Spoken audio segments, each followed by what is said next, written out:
Magandang hapon po sa inyong lahat. Ito po ang resulta ng 2pm draw ngayong Monday, June 5, 2023. Para sa 2D Lotto 24, 7 in exact order.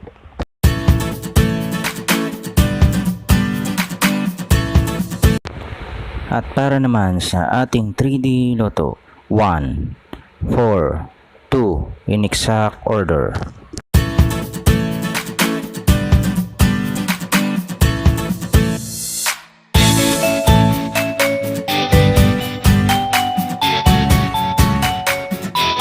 At ito naman po ang mga estimated jackpot price sa mga susunod na Lotto draw. Congratulations po sa lahat ng mga winners. Pa-like and subscribe na lang po ng video ito para laging updated sa mga bagong Lotto result.